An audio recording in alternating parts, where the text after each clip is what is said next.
Inna lillahi wa inna ilaihi roji'un. Satu lagi komedian tanah air meninggal dunia, tinggalkan duka yang mendalam.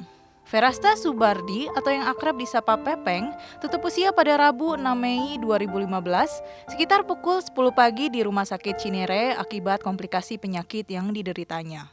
Mewakili pihak keluarga, anak kedua Pepeng ceritakan kronologis meninggalnya sang komedian. Sebelumnya saya terima kasih banyak yang sudah mengantar dan sudah mendoakan. Bapak sudah dikuburkan di Jelupang Serpong. Jadi untuk hari ini, tadi pagi itu sebelumnya Bapak sudah masuk dari semalam.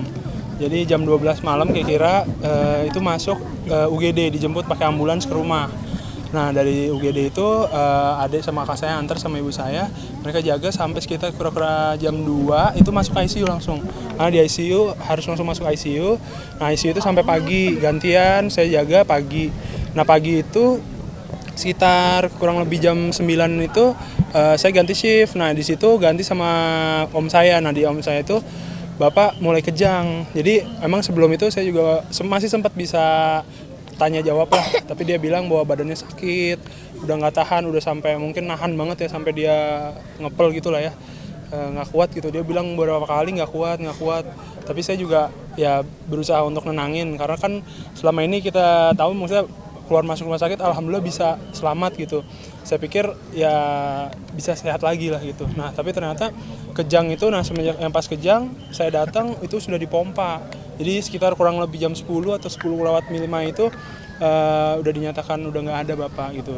Dalam beberapa hari terakhir mungkin sudah ada tanda-tanda? Kalau dari beberapa hari terakhir itu memang udah badannya sakit. Memang kan keluhannya itu sesak nafas. Nah di sesak nafas itu memang bapak itu udah sesak nafas terus badannya dingin, sering menggigil gitu. Dan dia kan ada lendir gitu ya karena slam itu makin kental gitu. Dan tadi di ICU aja sering nebul terus. Sebenarnya nggak boleh tapi memang karena dia udah ngerasa sesak banget gitu.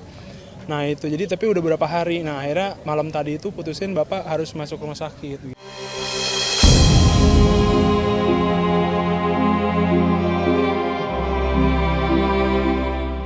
Pepeng dikebumikan pada sore harinya di TPU Jelupang, Serpong Utara, Tangerang Selatan. Sejumlah artis datang melayat dan mengantarkannya hingga ke tempat peristirahatannya yang terakhir. Selamat jalan, Pepeng. Saya kira kita semua tahu bahwa orang itu kemauannya itu luar biasa. Dia itu mengatasi persoalan yang nggak kecil dan tidak lalu angkat tangan gitu, Mbak. Fighter, itu tuh orang fighter yang jadi contoh sebetulnya. Yang menjadi contoh bagaimana hidup ini, ya. Berapa tahun dia hanya terbaring. Saya nggak bisa menahan. Saya nggak bisa menahan hati saya bergetar melihat dia terbaring. Dia orang baik, dia menjadi contoh bagaimana manusia hidup. Perjuangan manusia, struggle gitu. Itulah Pepeng. Ya. Innalillahi wa inna ilaihi raji'un. Allahumma fir lahu warhamhu wa'afihi wa'fu. Kita bacain Fatihah untuk beliau. Ya. Terima kasih. Dia orang yang tidak mau menyusahkan. Tapi kalau memang dia harus terpaksa ke rumah sakit, itu tandanya dia drop. Dan selalu Mbak Tami, anak-anak pasti mensupport. Nah, itu kadang-kadang pun kalau dia lagi masuk rumah sakit, kalau memang saya pas ada waktu, saya juga berkunjung. Ya, saya memberikan semangat kepada dia. Makanya Pepeng ini orang yang tidak perlu uang, tapi perlu kerja. Itulah orangnya Pepeng. Ya, dia selalu menciptakan hal-hal yang buat kita kecil, tapi itu mungkin menjadi bagian kesibukan. Nah itulah Mas Pepeng.